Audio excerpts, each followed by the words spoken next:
And yes, এখানে কিন্তু আমরা প্রপারলি দেখতে পাচ্ছি আমাদের টার্গেট কিন্তু অ্যাচিভ হয়ে গেছে। ইয়েস, আবারও কিন্তু এখানে আমরা 1:3 এর যে টার্গেট সেটা কিন্তু পেয়ে গিয়েছি।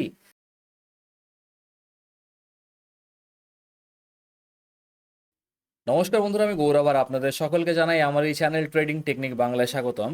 আজকে আমরা আরেকটা দুর্দান্ত ট্রেডিং স্ট্র্যাটেজি সম্বন্ধে আলোচনা করব এবং শিখব, যেটা হবে change of character cause trading. Okay, এটা এক ধরনের প্রাইস অ্যাকশন ট্রেডিং।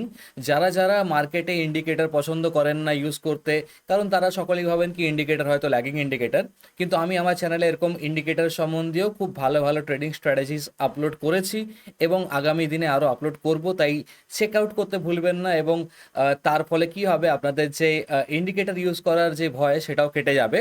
কিন্তু আজকে পিওর প্রাইস অ্যাকশনের উপরে একটা কিন্তু ট্রেডিং স্ট্র্যাটেজি আজকে আমরা এখানে শিখতে চলেছি। এটা হচ্ছে চেঞ্জ অফ ক্যারেক্টার ট্রেডিং। ওকে, তো চলুন জেনে ফেলা যাক কিভাবে আমরা এই প্রাইস অ্যাকশন ট্রেডিং দিয়ে মার্কেট থেকে প্রফিট আর্ন করতে পারি। তো চলুন শিখে ফেলা যাক। ওকে, সো এই ট্রেডিং স্ট্র্যাটেজিকে অ্যাপ্লাই করার জন্য প্রথমে আমাদেরকে আমাদের ট্রেডিং প্ল্যাটফর্মে চলে আসতে হবে এবং এইখানে এসে আমাদের আমাদের পছন্দের চার্টকে কিন্তু ওপেন করে নিতে হবে, যেমনটা আমি এখানে করে নিয়েছি। এরপরে আমাদেরকে চুজ করে নিতে হবে আমাদের ডিজায়ার্ড টাইম ফ্রেমকে, যেটা কিনা আমরা এখান থেকে চুজ করতে পারি। যদি আপনারা এরকমটা না দেখতে পাচ্ছেন, এই ছোট আইকনে ক্লিক করবেন এবং আপনাদের সামনে কিন্তু সমস্ত টাইম ফ্রেম যা যা থাকবে সব কিন্তু এক এক করে চলে আসবে আপনাদের সামনে।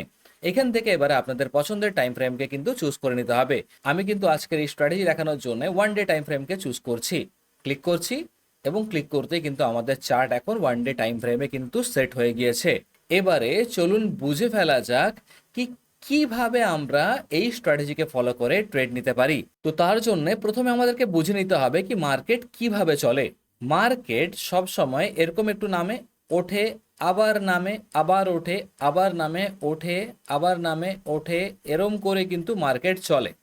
এবং এইখান থেকে মার্কেট কিন্তু এরকম করে আবার ওঠে, আবার উপরে যায়, এরম করে কিন্তু মার্কেট ওপরের দিকেও চলে, যেমনটা আমি এখানে আপনাদেরকে দেখিয়েছি।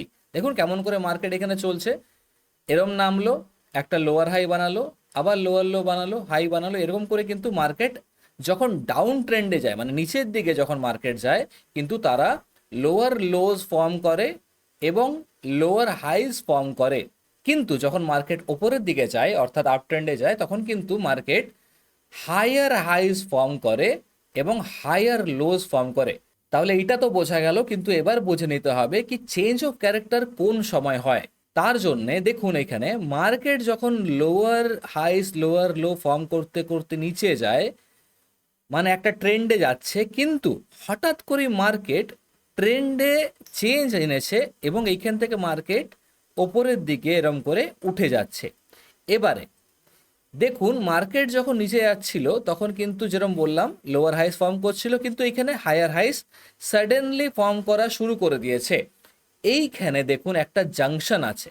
এই যে এই যে লাস্ট আমাদের যে লোয়ার হাই ফর্ম হয়েছিল, এইখান থেকে যদি আমি একটা সোজা ট্রেন্ড লাইন আমি এরকম করে ড্র করি, তাহলে কিন্তু আপনি দেখতে পাচ্ছেন কি মার্কেট এরকম একটা জায়গায় এসে এই হাইকে ব্রেক করে ওপরে উঠে গেছে এবং নিচে এসেই কিন্তু সঙ্গে সঙ্গে আবার কিন্তু ওপরের দিকে যাওয়া শুরু করে দিয়েছে। মানে ডাউন ট্রেন্ডের লোয়ার হাইকে ব্রেক করার পরে যখন নতুন হায়ার হাই তৈরি করে মার্কেট, তখন কিন্তু মার্কেটে আমরা কি দেখতে পাই, কচ, অর্থাৎ চেঞ্জ অফ ক্যারেক্টার। তো এই জায়গাটাকেই বলা হয় চেঞ্জ অফ ক্যারেক্টার, যখন মার্কেট একটা ট্রেন্ড থেকে অন্য আরেকটা ট্রেন্ডে শিফট হয়। এবারে চলুন প্র্যাকটিক্যাল চার্টে বুঝে ফেলা যাক কি কিভাবে আমরা এই স্ট্র্যাটেজিকে ফলো করে, অর্থাৎ এই প্রাইস অ্যাকশনকে ফলো করে আমরা আমাদের ট্রেডে এন্টার করতে পারি। তো আপনাদের বোঝানোর জন্য আমি এই ড্রয়িংটাকে চার্টেই রাখলাম। এবারে দেখুন যেমনটা আমি বুঝিয়েছিলাম, এইখানে রিয়েল লাইফের যে চার্ট রয়েছে, রিয়েল চার্ট যে রয়েছে সেখানেই বোঝাচ্ছি কি মার্কেট এরম করে নিচে যাচ্ছিল। কিন্তু দেখুন আপনারা কি নোটিস করতে পাচ্ছেন কোন জায়গাটাতে মার্কেট তার স্ট্রাকচারকে শিফট করেছে অথবা ক্যারেক্টারকে চেঞ্জ করেছে?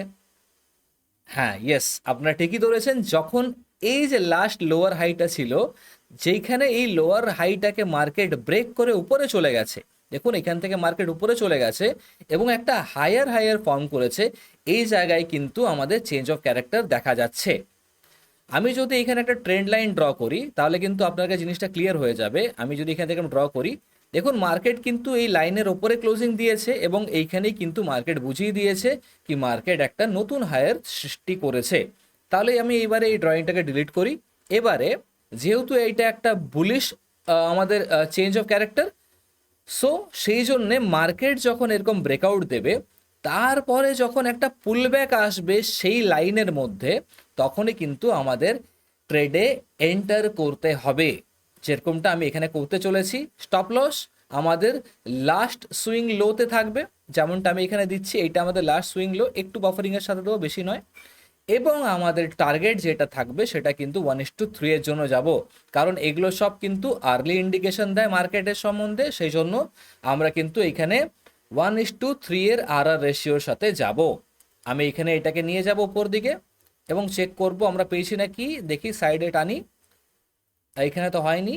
অ্যান্ড ইয়েস, এখানে কিন্তু আমরা প্রপারলি দেখতে পাচ্ছি আমাদের টার্গেট কিন্তু অ্যাচিভ হয়ে গেছে। 1:3 এর যেই টার্গেট সেটা কিন্তু অ্যাচিভ হয়ে গেছে, মানে 3 ভাগ কিন্তু আমরা আমাদের লসের থেকে প্রফিট পেয়ে গিয়েছি। ওকে, এবারে চলুন একটা বেয়ারিশ সেটআপ দেখে ফেলা যাক। দেখুন এইখানেও কিন্তু লো ব্রেক হয়নি, ওপরে যাচ্ছে মার্কেট, ওপরে যাচ্ছে। এইখানে একটা লো ব্রেক হয়েছে, যা দেখতে পাচ্ছি প্রিভিয়াস লো আমাদের এখানে একটা ব্রেক হয়েছে। সেই জন্য এইখানে আমি একটা দাগ নেব এবং এইখানে হরিজন্টাল লাইন দেওয়ার পরে দেখতে পাচ্ছি এইখানে আমাদের কিন্তু চেঞ্জ অফ ক্যারেক্টার হয়ে গিয়েছে। তাই এখানে আমার একটা যখন রিটার্ন যাবে তখন একটা আমাদের এখানে একটা এন্ট্রি হতে পারে। এইখানে আমরা শর্ট সাইডে এন্টার করব এরকম জায়গায়, অ্যান্ড এখানে আমার একটা স্টপ লস উপরে থাকতো, অ্যান্ড এইখানে কিন্তু আমাদের একটা স্টপ লস হিট হয়ে গিয়েছে। কোনো চিন্তার ব্যাপার নেই, স্টপ লস মার্কেটে দিতে হবে। প্রফিটের সাইজটা দেখুন আর স্টপ লসের সাইজটা দেখুন, অনেক ছোট, তো চিন্তা করবেন না। আবার মার্কেট ওপর দিকে গেছে এবং যখন মার্কেট এরকম জায়গায় এসছে, এই জায়গায় যখন আমাদের চেঞ্জ অফ ক্যারেক্টার মার্কেট দিয়েছে, তারপরে কিন্তু আবারও একটা আমরা ট্রেন্ড সেটআপ দেখতে পাচ্ছি। এখানে আমাদের লাস্ট সুইং যে লো থাকবে সেটা মার্ক করব। এবার দেখুন মার্কেট এখানে ব্রেক করার পরে এইখানে এসে উপস্থিত হয়েছে আবারও। তো আমার এখানে ট্রেন্ড সেটআপে এন্টার করতে পারতাম এবং ট্রেডে এখানে এন্টার করার পরে আমাদের লাস্ট প্রিভিয়াস যে সুইং হাই থাকবে সেখানে স্টপ লস থাকতো এবং 1:3 এর জন্য যেতাম। এখানে কি পেয়েছি 1:3? ইয়েস, আবারও কিন্তু এখানে আমরা 1:3 এর যে টার্গেট সেটা কিন্তু পেয়ে গিয়েছি। তো দেখতেই পাচ্ছেন কেবলমাত্র প্রাইস অ্যাকশনকে ট্রেড করেও আমরা কিন্তু মার্কেটে বড় বড় প্রফিট আর্ন করতে পারছি। হ্যাঁ, এরকম যদি জায়গাটাকেও আপনি খুঁটিয়ে খুঁটিয়ে দেখেন তাহলে কিন্তু আরও অনেক চেঞ্জ অফ ক্যারেক্টার দেখতে পাবেন। সেই জন্য প্রাইস অ্যাকশন ট্রেড করতে চাইলে কিন্তু আপনাকে চার্ট অ্যানালিসিস খুব ভালো করে করতে হবে। হ্যাঁ, আপনি 1:3 এর এর সাথে যদি ট্রেড করেন তাহলে ছোট ছোট লস দিতে থাকবেন মার্কেটে, কিন্তু বড় বড় প্রফিট আর্ন করে ইন দ্য লং রান কিন্তু আপনি প্রফিটেবলি থাকবেন। তো আশা করছি আজকের এই চেঞ্জ অফ ক্যারেক্টার সম্বন্ধে ভিডিও দেখে আপনি এর সম্বন্ধে সমস্ত কিছু নলেজ আর্ন করতে পেরেছেন এবং আগামী দিনে চেঞ্জ অফ ক্যারেক্টারকে ট্রেডও করতে পারবেন। দেখা হচ্ছে আপনাদের সাথে পরবর্তী ভিডিওতে, ততক্ষণের জন্য হ্যাপি ট্রেডিং।